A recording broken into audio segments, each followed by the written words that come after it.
this morning I was trying to pour water from a gallon into a bucket to take a bath. I cannot be the only person that when water flows, you store up some in gallons and containers. So when you don't have, you can, you have water.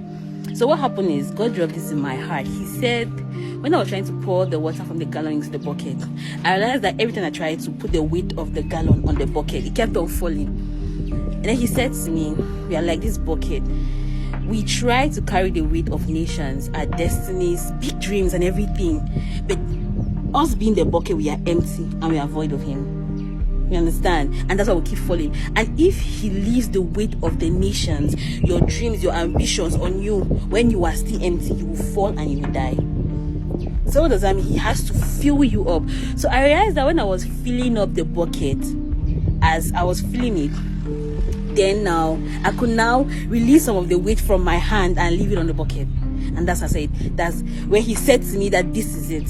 So until you are filled with me, not void of me, then that is when now I can now rest the destiny of nations on you. And realize the bucket does not need to be full for him to rest the destiny of nations on you.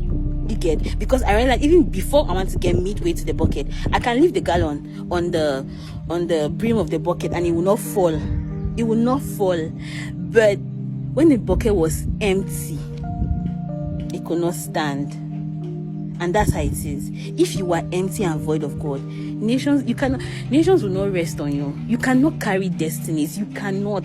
And even if God was merciful enough to just let you do as you want and give you the destinies of nations, you will die. You will fall. But until you are full of him, he has poured himself into you. You understand? Then that is when I can rest nations on you. That is when he now can say, okay, you are ready. And you must not be completely full. You must not, it's in the process. It's in the process. You must not be, to the brim before it's like, I'm going to give you destinies of nations. No. Master, this thing called God, fill yourself with him. You will get to places where, anyways, I'm just your daily reminder. Bye-bye. See you next time.